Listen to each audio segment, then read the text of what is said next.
Hello students, good morning. Good morning everyone.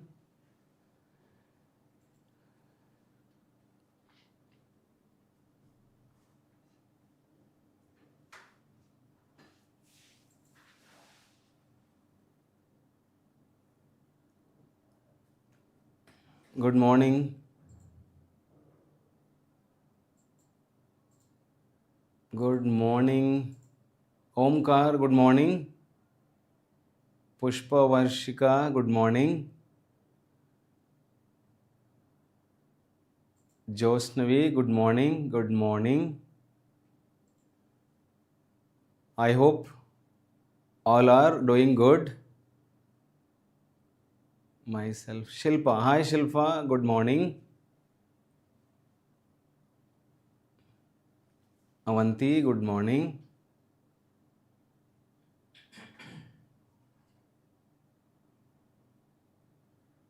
Yeah, Samba, good morning. Charanya, good morning. Shall we start the class?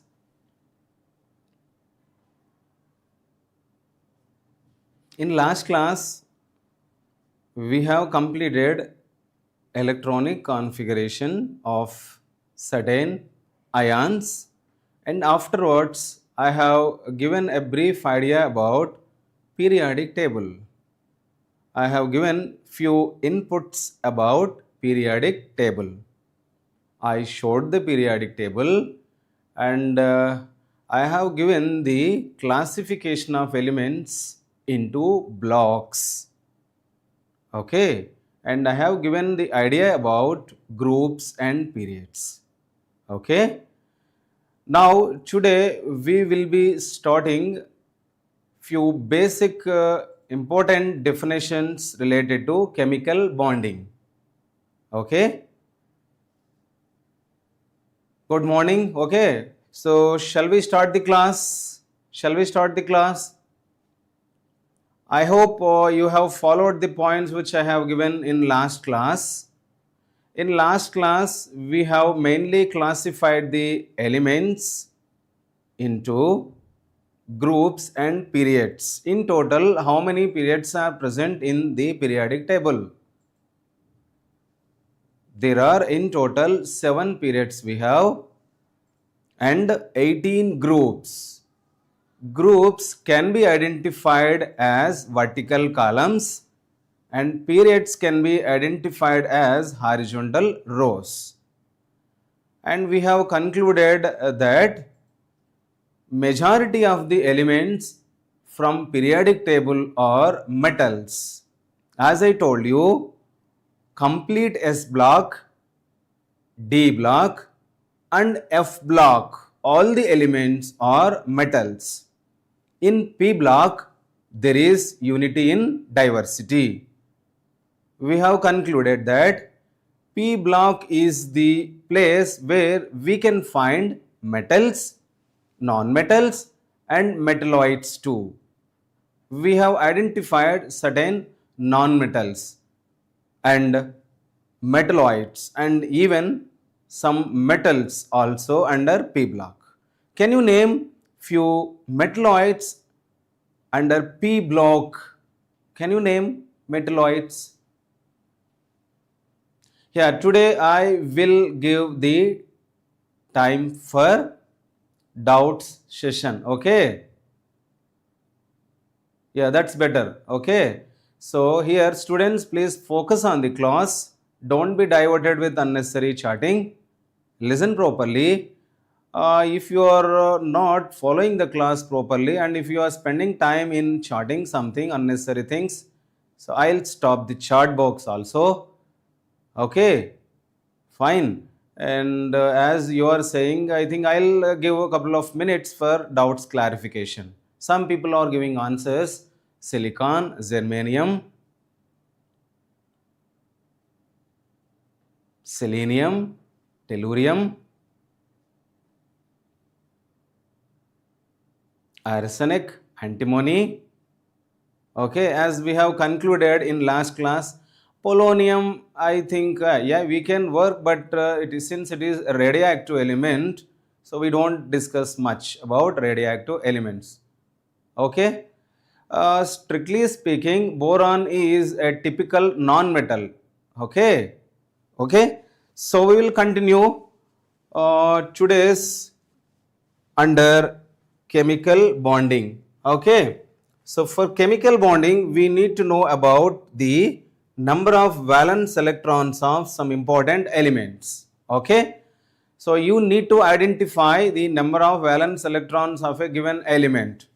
Okay. Let me explain a small point, and then afterwards we will be moving on to the. So let me take periodic table once.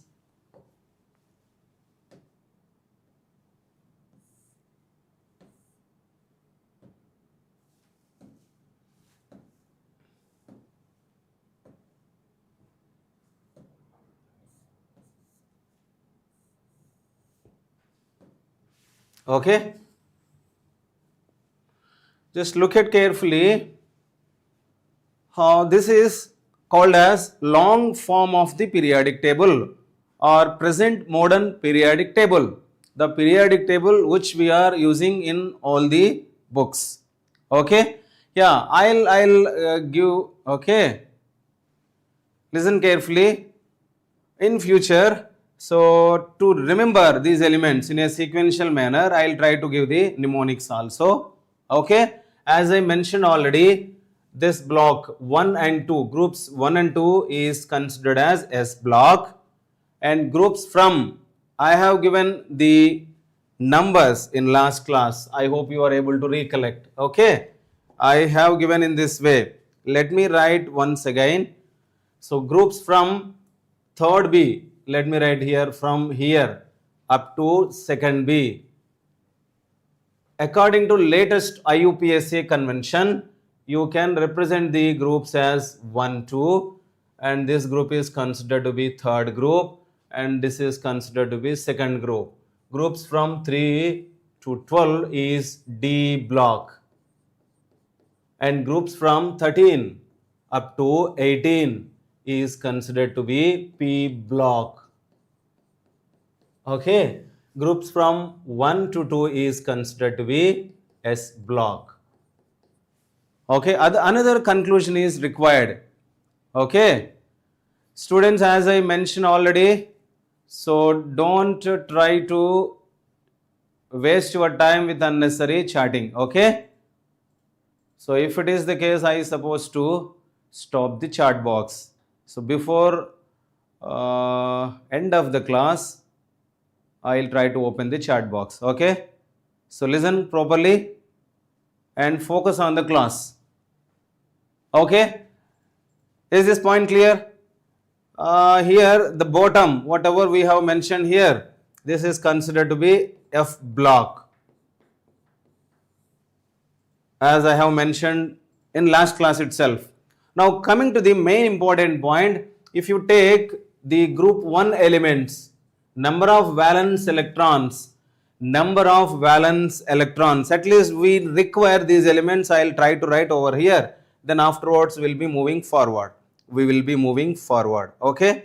Let me write in this way. Okay. Okay. Start.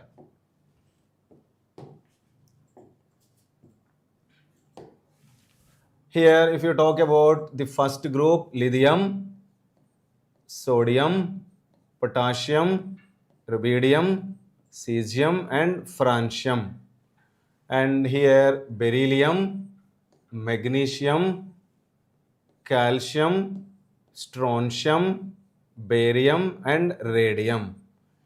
So this particular block we have named as S block.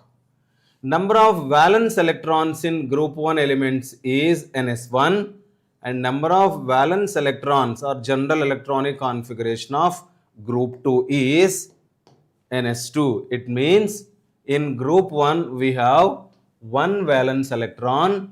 Group 1 we have only one valence electron.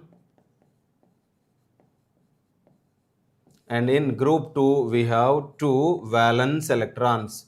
What do you mean by valence electrons? Valence electrons means the electrons which are present in the valence shell. Valence shell can also be called as outermost shell. It can also be called as ultimate shell.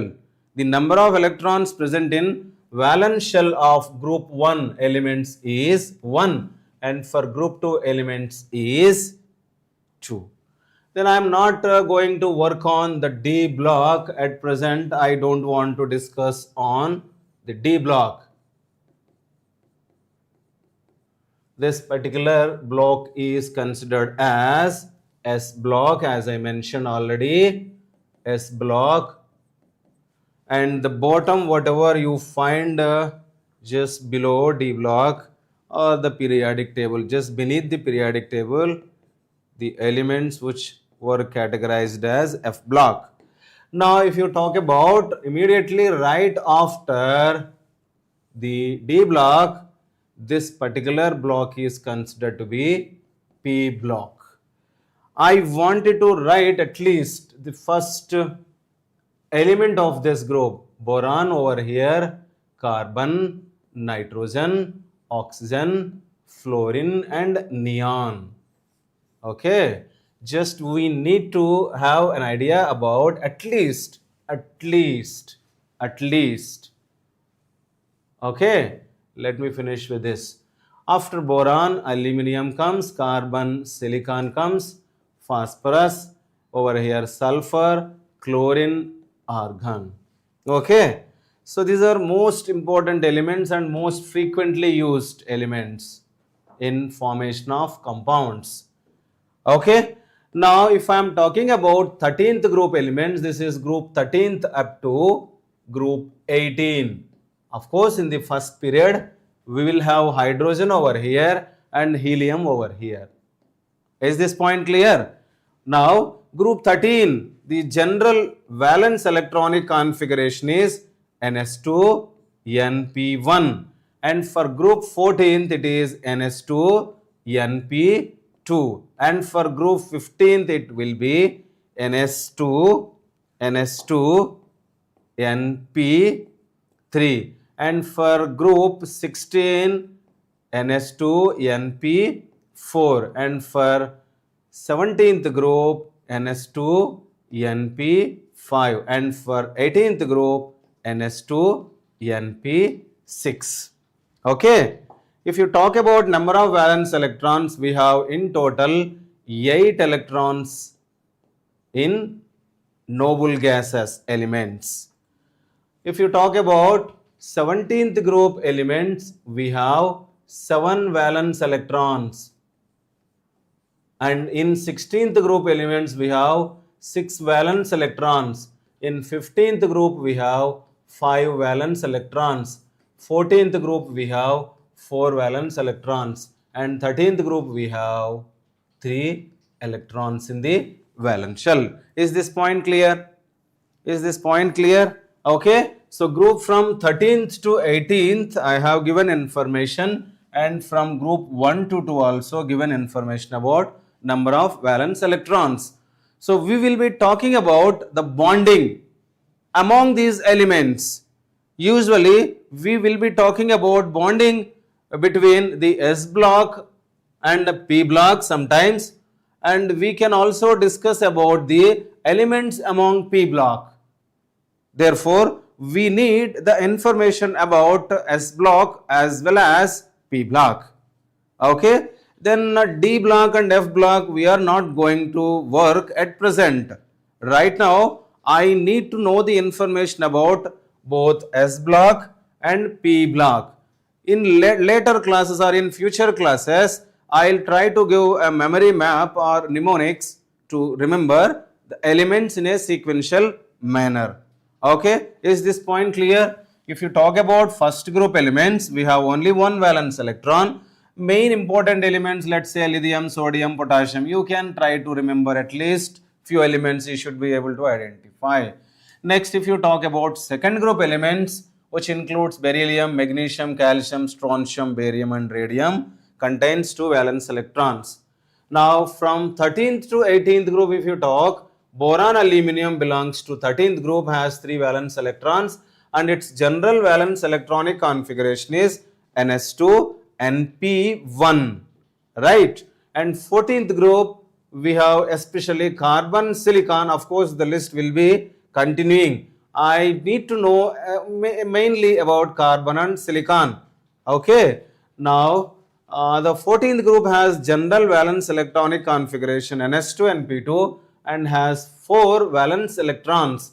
In the same manner, 15th group has 5 valence electrons, 16th group has 6 valence electrons, 17th group has 7 valence electrons, and 18th group has 8 valence electrons. NS2 NP2 having 8 electrons in its outermost shell, it completes octet.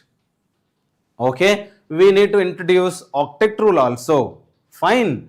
Okay, the group of elements in which the valence electron is completely filled is 18th group. Of course, helium. Helium configuration, as we know, it is 1s2.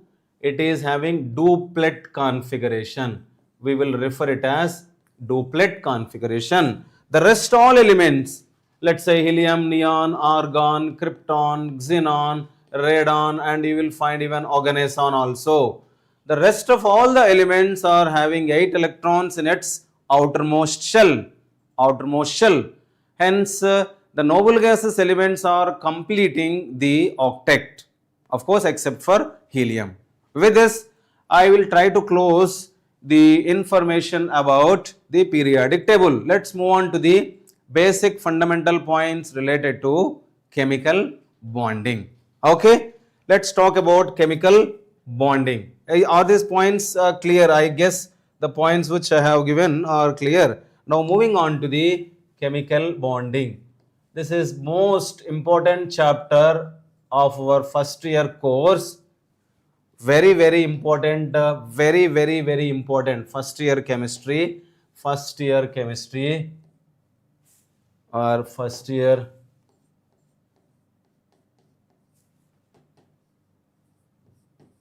we have a chapter named as chemical bonding.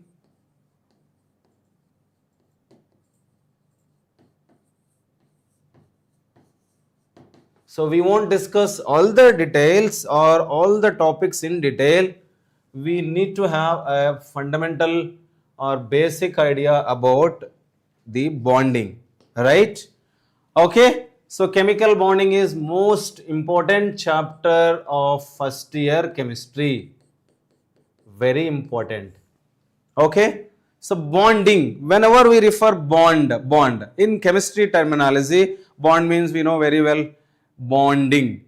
Okay, it may refers relation, but here we are going to talk about the relation among the elements or atoms of the elements. Okay, so chemical bonding means bonding among the atoms. Okay, bonding among the atoms which are belonging to elements. What do you mean by bonding, or what do you mean by chemical bond? Whenever we refer a chemical bond, always bond in chemistry terminology, it is attraction.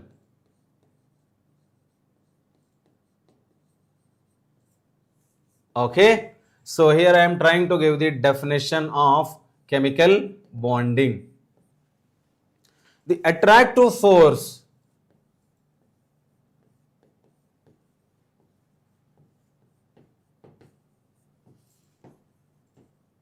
which holds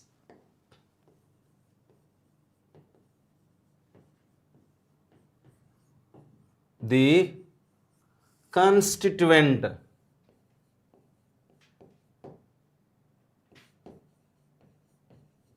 particles. These particles could be either atoms or ions together. Okay.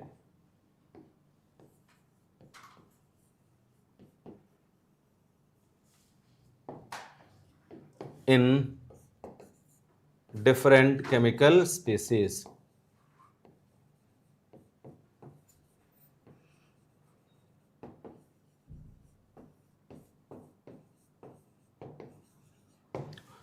I hope this definition is very simple. Here we are referring attractive force. You may have doubts also, sir, only attractive force and why can't be repulsive force? There might be repulsive forces also, since the bond is forming between atoms, which is dominant parameter out of attractive forces and repulsive forces. It is definitely the attractive force.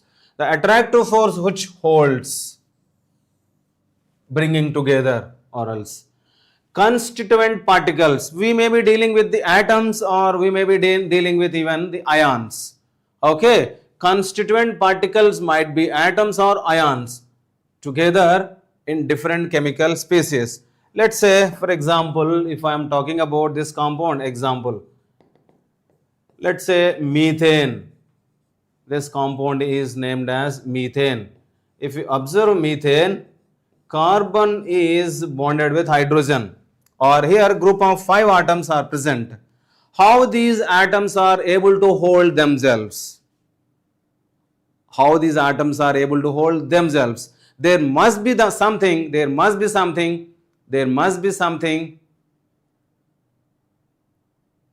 okay, which has to hold these atoms together. We are referring it as the force of attraction. Always there should be the force of attraction which has to hold these atoms together. That is the reason why these atoms are able to exist like a group of molecule. Okay, you can't easily break the bond between carbon and hydrogen. These are the strong forces. Okay, fine. In the similar manner, if I am writing an example, let's say C6H12O6. This is a compound which is called as glucose, as we know, glucose. Here if you talk about, there are many atoms, approximately 24 atoms we have. 24 atoms we have. How these atoms are able to hold themselves? There must be something which has to hold these atoms together.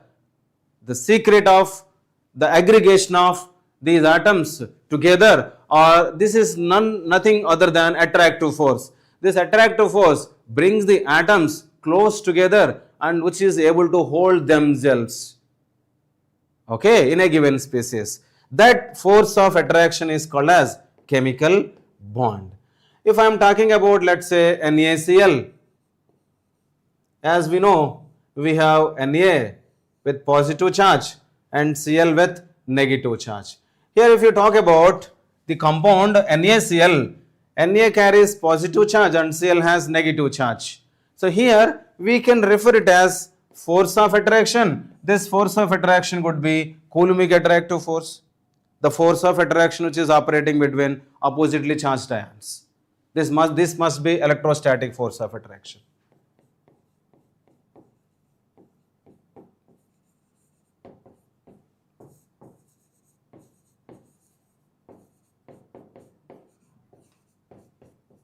I hope these points are clear. Okay.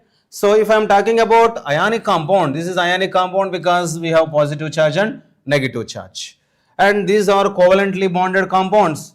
These covalently bonded compounds usually bonded with covalent bonds. And these compounds are bonded with ionic bond. Ionic bond means electrostatic force of attraction between the ions, and covalent bond, as we know, the bond which is formed by mutual sharing of electrons between atoms. And how to recognize whether a given compound is ionic or covalent, we will be discussing in upcoming points. Okay. So here, as we have concluded, the force of attraction between constituent particles which is holding the atoms or ions together is called as chemical bonding. Okay. Now, why the atoms need to go for bonding? Why atoms involved in bonding?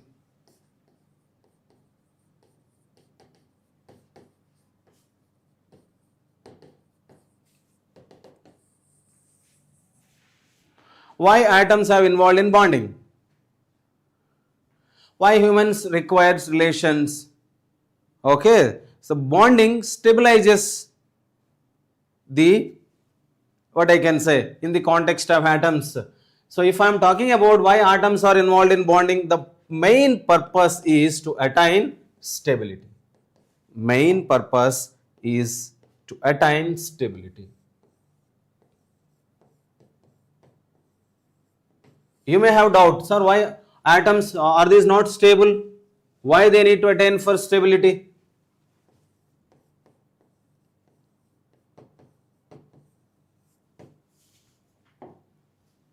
As we know, except the atoms of noble gases,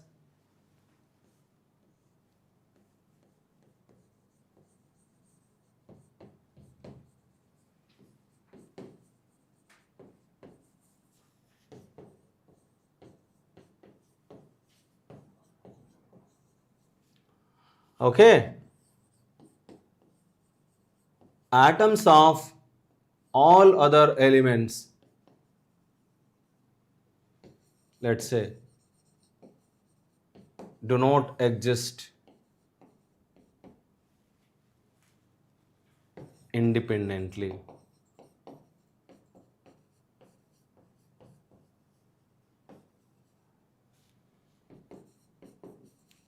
If they are not able to exist independently,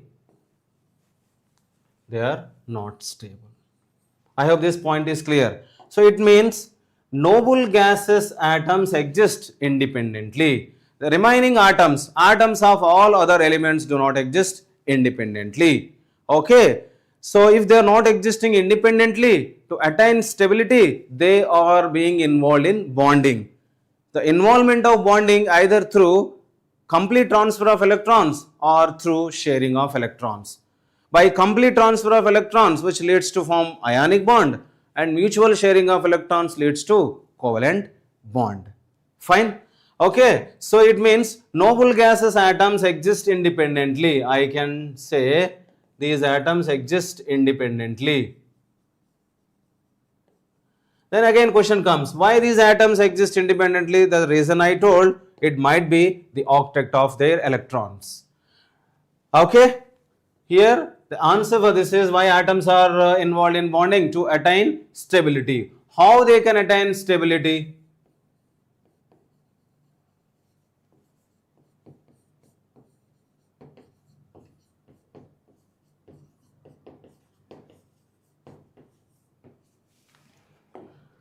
How they attain stability? The reasons are two reasons I am going to present. Number one reason is by achieving octet.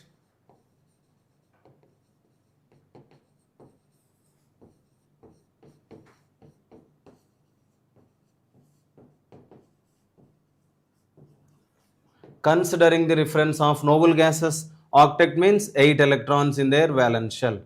So we thought like these noble gases exist, atoms of noble gases exist independently. We thought like, they thought like the only reason might be the stability of their electronic configuration. They were hypotheticated in that manner. So based on this point only, they have framed octet theory. Octet theory. Okay. So here we have concluded that they can achieve the stability, or they can attain the stability through achieving octet configuration, and B is most important reason. This is based on modern approaches. Okay, by minimizing energy.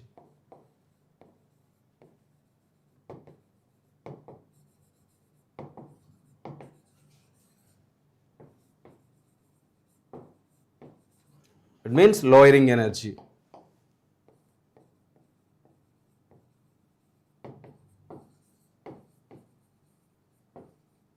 Lowering energy. Therefore, I can say stability in chemistry, what energy, what kind of energy you can say? I used to write potential energy only, by lowering just potential energy.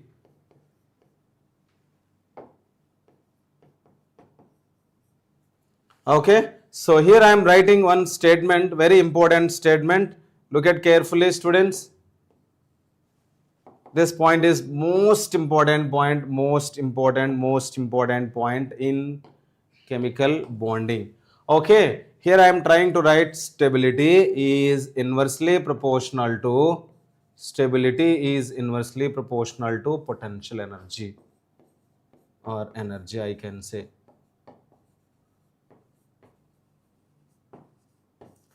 Hence, we are concluding that for attaining stability, we have two possible reasons. Two possible reasons, out of which one reason we have already concluded by achieving the octet of electrons, and second reason is most important reason.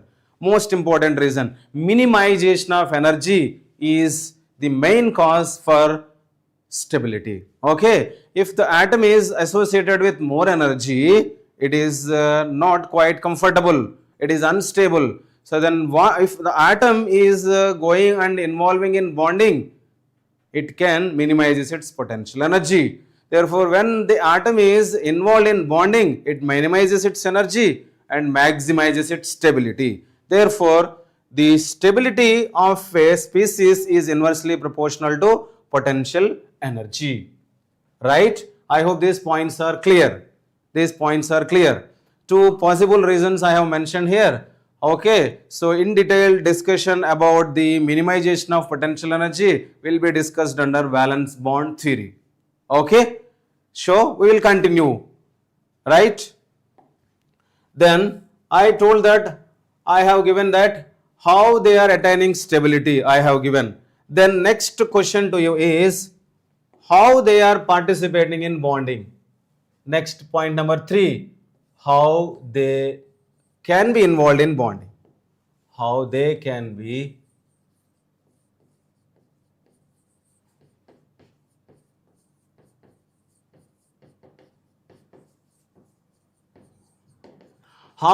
involved in bonding. Yes, we know the reason. Okay, two possible reasons I have given. Already I explained and I am writing over here. By complete transfer of electrons, complete transfer of electrons, complete transfer of electrons leads to form what bond? Ionic bond.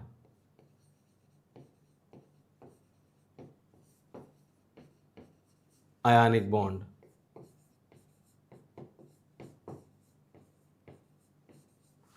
Complete transfer of electrons produces charged species. Okay. Now coming to the second point, by sharing of electrons. So the bond which is formed by mutual sharing of electrons is the covalent bond. I hope these points are clear. Okay. So the atoms can be involved in bonding by reorganizing their electrons. Reorganization of electrons includes complete transfer. The complete transfer of electrons leads to form ionic bond. Ionic bond can also be called as electrovalent bond, as we know, electrovalent bond.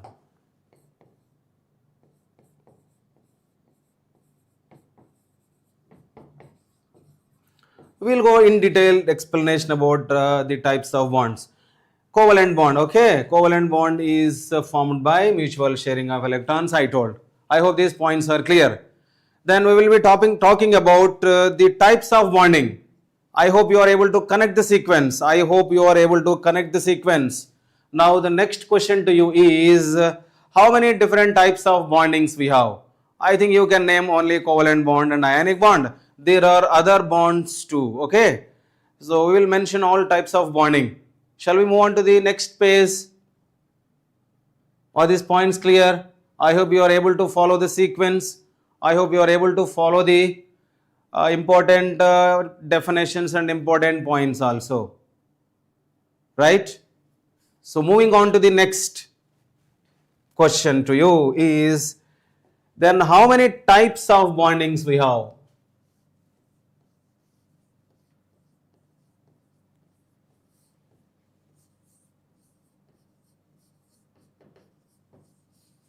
Whenever I am referring bonding, You need to write it is attractive force, force of attraction. That's it.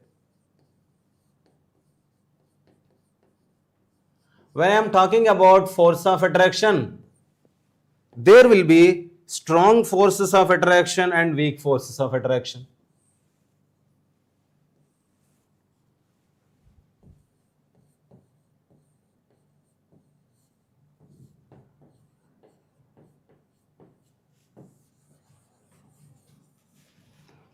And I can also write weak forces.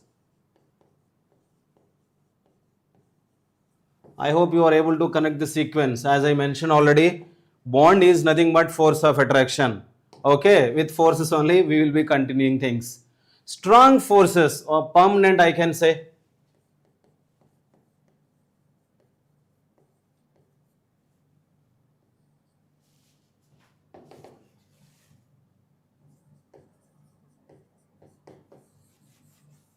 I think I can say these are temporary and do not exist permanently.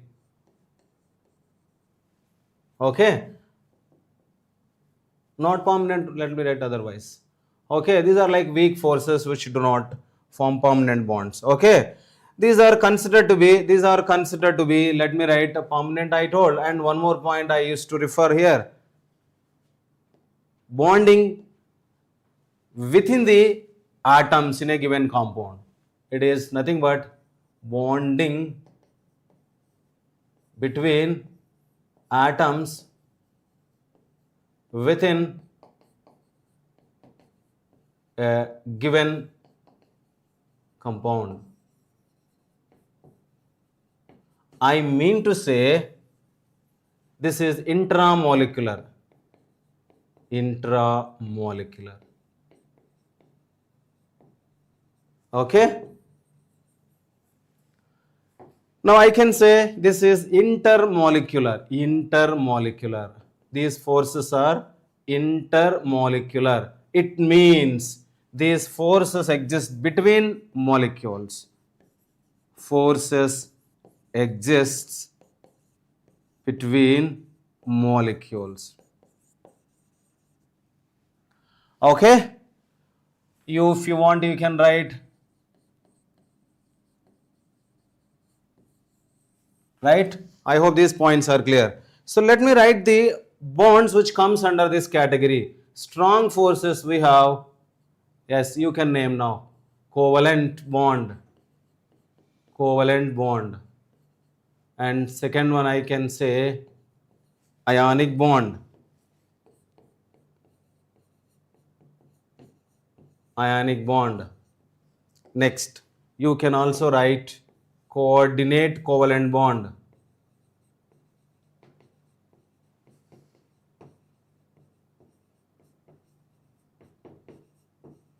This bond can also be called as day 2 bond. Day 2 bond. I'll give the details about each bond separately. Okay.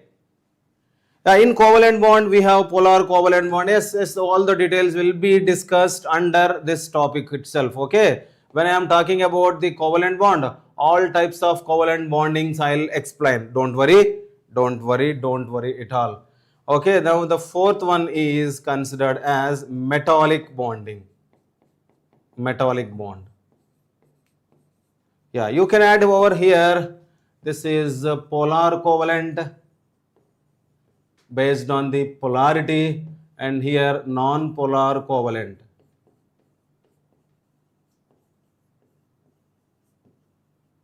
Okay. Now under covalent bond we have single bond, double bond, triple bond. There are many other stuff we have. And we have sigma bond and pi bond, when sigma bond forms, when pi bond forms. All these details will be studied in upcoming classes. Don't worry. I am trying to brief out the type of bonds. Okay. Now coming under weak forces, we have hydrogen bonding. Again, when I am talking about hydrogen bonding, we have different types of hydrogen bonding: intermolecular hydrogen bonding and intramolecular hydrogen bonding. We will discuss all those details in future. Okay. Then afterwards I can say van der Waals forces. Van der Waals forces. Under Van der Waals forces, we have different categories. Those things will be discussed in future. Dipole forces, dipole-induced forces, London forces, or dispersion forces, many other stuff we have. Okay, so we'll talk about Van der Waals forces. Let's say an example I'll write. Let's say a simple example I'll write. Dipole forces. Dipole interactions or forces, attractions. All other details will be studied. If you want me to write, I'll write. Okay, no issues. Dipole induced dipole, induced,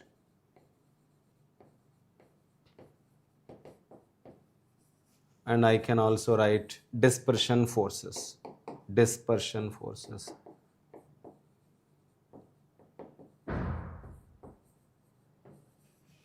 Okay, I hope these points are clear. So I have just given a brief idea about types of bonding. We have broadly two categories of bonding. One is coming under strong forces and the second one is weak forces. Strong forces are usually permanent and these forces includes bonding within a given molecule or a compound, or we can say in other words it is intramolecular. Under strong forces we have covalent bond and there are subcategories of covalent bond we will be talking in future. Then we have second one ionic bond, coordinate covalent bond, it can also be named as day-2 bond, and the fourth one is metallic bonding.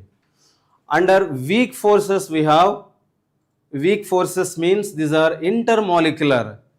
It means the force of attraction which exists between molecules or among the molecules. Okay. Under weak forces we have mainly two categories. One is hydrogen bonding. The second one is Van der Waals forces.